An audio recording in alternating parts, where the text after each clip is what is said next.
Woo! Woo! Welcome back to Spider-Man Part 15. Oh boy, I sure am excited for another stealth section. Oh boy. Oh, this one is a required stealth session, right? Because Yep. we're going back to MJ. Oh boy. Hey, My favorite part of the game. I'm glad that we now have Miles to replace MJ. So when they want to give us something new, they can just give us Miles. Yeah, that'll be later in the game. Yeah, we already have Miles in the game, in this game, and it's Yeah, but he's not Spider-Man yet. well, yeah, he will be in the second game. Yeah. Or he already is actually because he had his own game. Yeah. Yeah, which is actually pretty fun. Yeah, the Miles Morales, like kind of half side game was pretty fun actually. Yeah, it was also a very interesting take on the Tinkerer, especially since we already had a Tinkerer in the MCU. So seeing a different take fairly soonish after the MCU did one was interesting. When did the MCU have a Tinkerer? What? In the first Spider-Man film, the Tinkerer was the Vulture's sidekick who made everything for him. Really? Yeah, I didn't know that. that's what they were setting him up to be. Oh, setting the up. Tinkerer. Okay. I think they mention it once. I think they name dropped the Tinkerer once somewhere in the film. I don't remember where. But yeah. I did not know that. Yeah, I know God damn it. Spider-Man has no home anymore.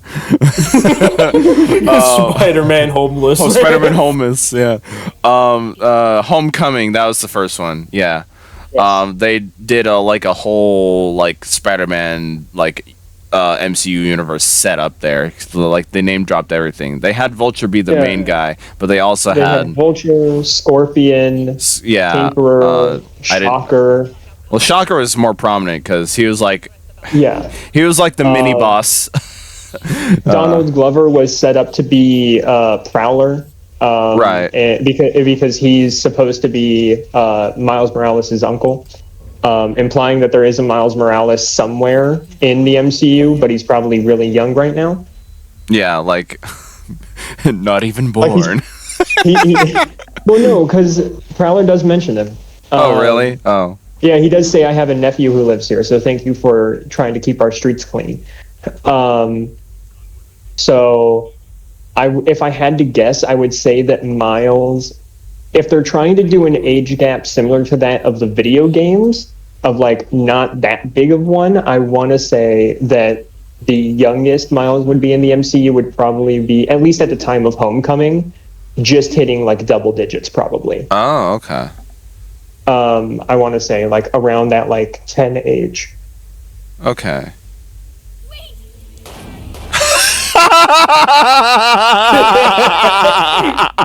Yeah, I messed up the first time at this point.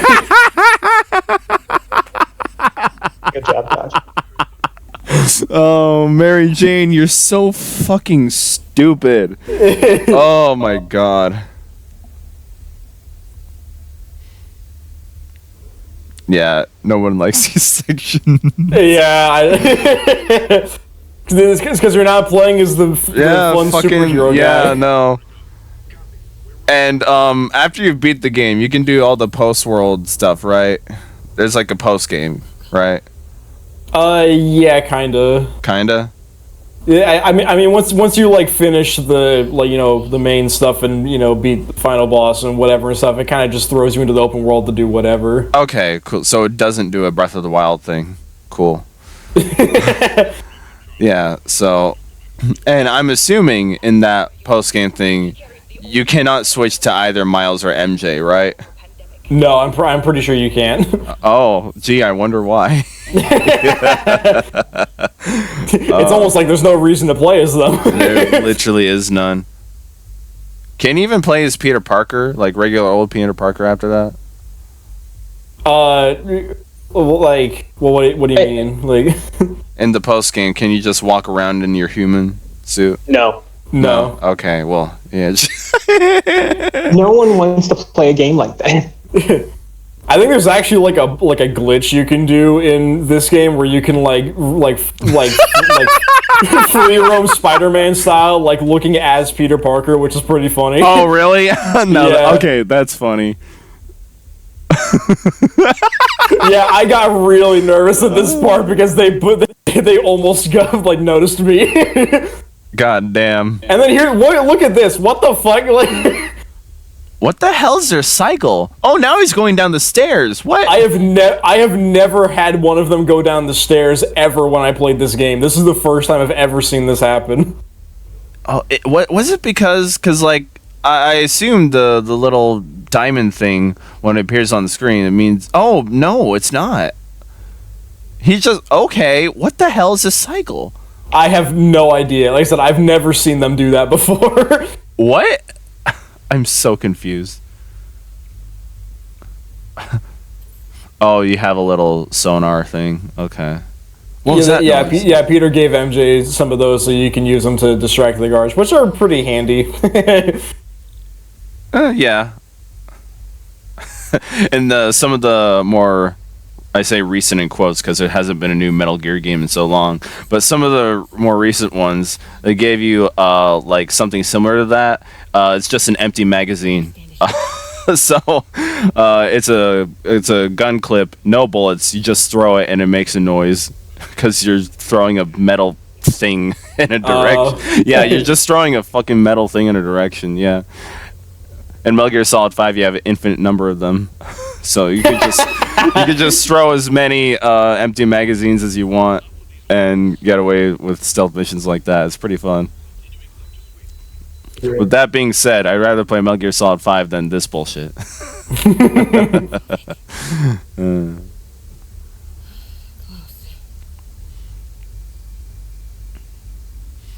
You're almost there.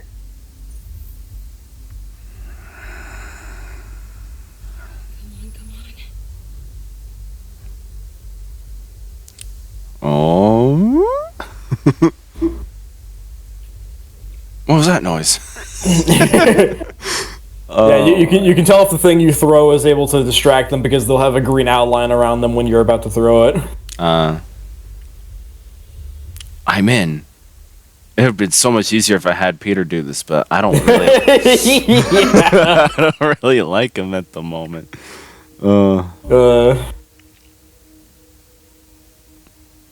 No, hey man bun guy. Charles, where is Dr. Morgan Michaels? Lee sent you, didn't he?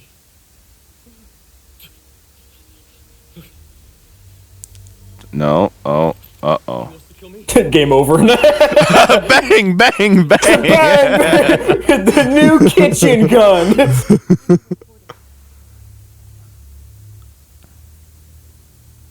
I want to see Lee stopped. Just like you. Let's see. I've heard your byline. People won't listen to me. Aren't you that failed Broadway star? But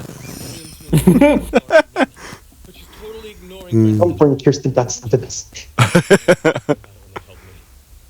But going there to get No one's clapping for you. What do the demons need to get at Grand Central? Oh, look at that. Whoa, it really would have been easier for Spider-Man to have done that entire mission. Wow. Okay. He knows something.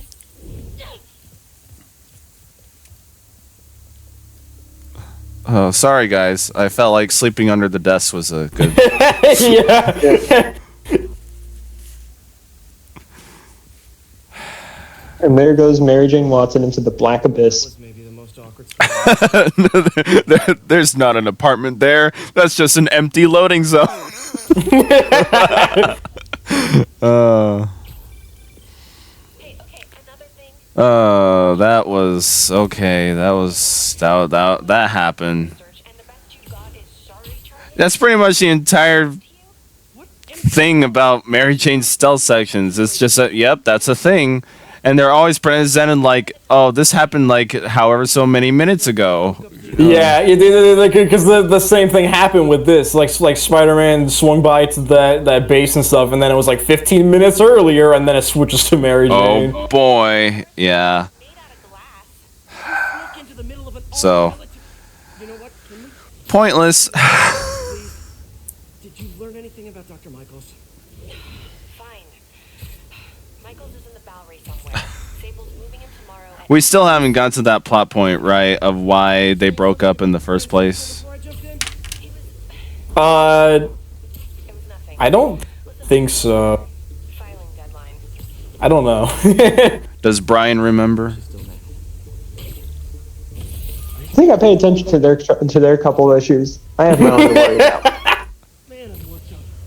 Gotta blow off some steam on patrol.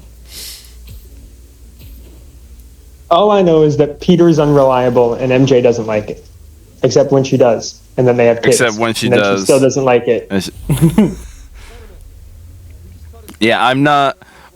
Oh yeah, I think I've been seeing on this thing is like Facebook posts or whatever about like how one of the current Spider-Man storylines like finally had like MJ and him divorce or something like that, or like they're finally separated off. Like that's never happened before, right? But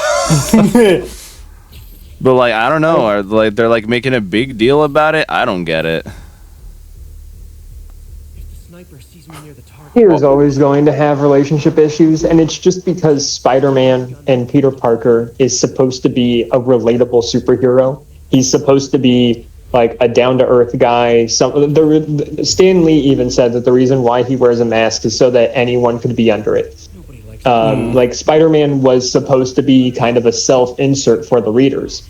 And so because of that, they wanted to give Peter relatable issues that everyone has. And so part of that is Haha, relationship poor. troubles. Poor. Relationship issues,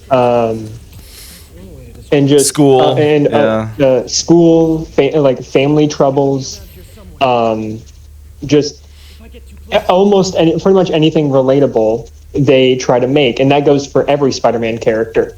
That goes with Gwen Stacy, with Miles Morales, with Hobie, who's Spider-Punk. I'm glad you didn't mention Mary Jane. I mean,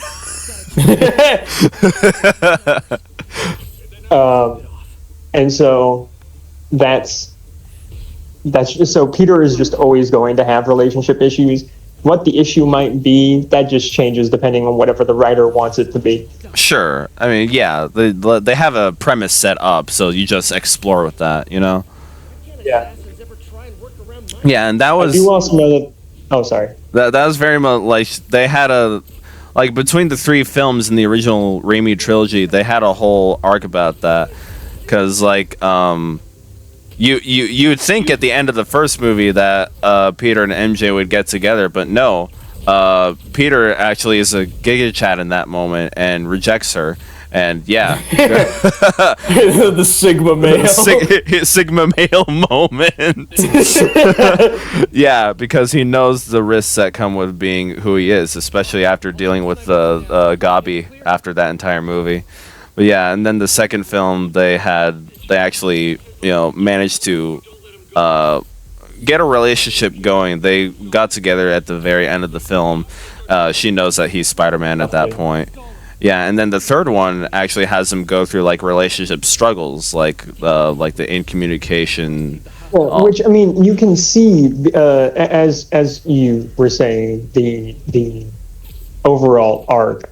You can clearly tell that was definitely set up from the beginning, because at the end of Spider-Man 2, if you recall, the ending of Spider-Man 2 has Mary Jane running away from J. Jonah Jameson Jr. at the altar to go be with Peter Parker. And when she gets there and says, "I'm okay with you being Spider-Man and I still want to be with you," as Peter swings off to go stop crime, you see Mary Jane sitting there with a face saying that she knows that they're going to have troubles. But she still doesn't like it. And she never will. Yeah, and then Spider-Man 3 did exactly that. Yeah. Yep. It's actually one of the good plot points of Spider-Man 3, or like some of the actually good writing that you see in that movie is the relationship between MJ. Yeah, between like the difficult relationship he and MJ had in that movie. That's like the one part of writing that's actually good in that movie. Don't acknowledge everything else. What amnesia plotline? What are you talking about? With him just getting his memories in the end, so it's essentially pointless. Yeah, no, freaking, it's not my idea. I heard it, I think, from the Nostalgia Critics review of Spider-Man 3. Yes. It would have been so fucking badass if Harry had been faking the amnesia from the beginning. But no, it would have been. Oh my god, that would have been like very much would have the been biggest of plot twists. Everyone would have loved that movie after that. But no, because they followed through with the amnesia, and they just had him gain his memories by the end of it. Like, what was the fucking point? Yeah. Not the greatest movie. I still like it as opposed to Amazing Spider-Man 2 and its video game counterpart.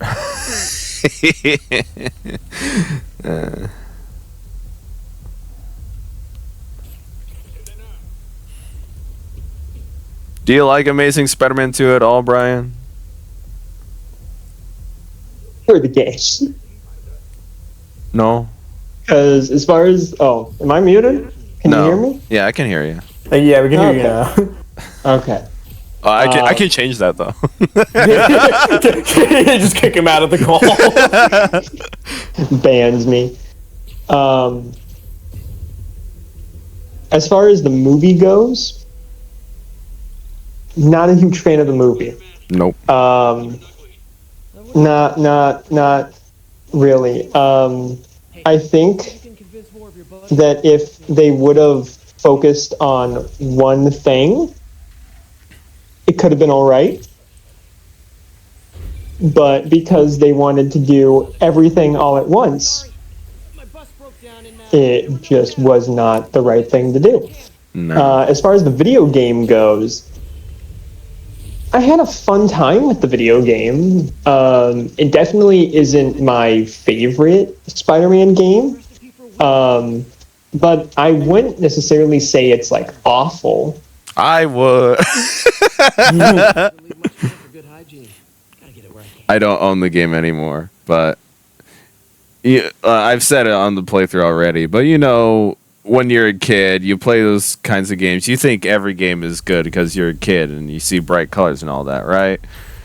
The Amazing Spider-Man 2 movie tie-in game was like my awakening as to, video games can be bad? Oh no, I didn't know that. Just thought it was terrible.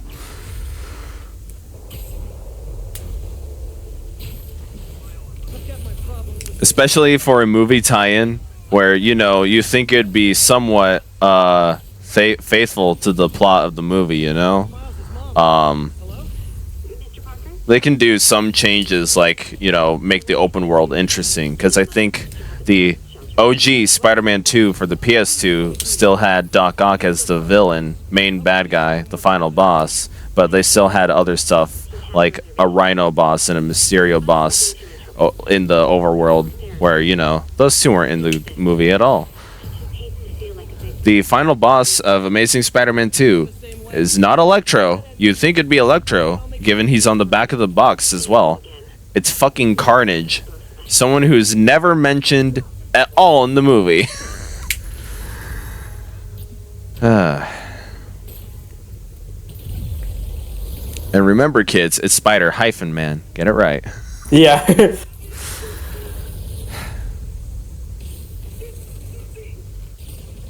I wonder what it'd be like if I were to play that game again today, in my more broadened opinion about video games just generally. It's even worse than I remember.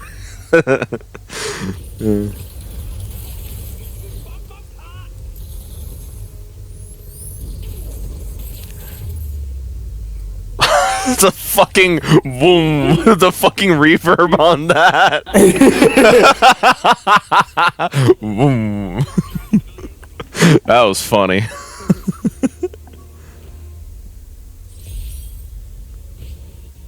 My prom boutonniere. Crushed when I had to fight Fisk. It kind of symbolizes my luck with relationships. What a loser. Yeah.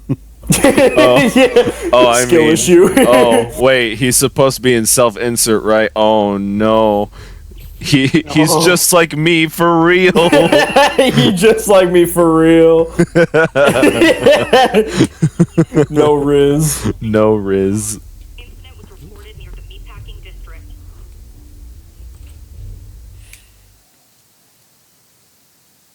That's how the episode ends. That was a good way to end the episode. No Riz. 0 Riz. Walks into the black void. I'm just Ken.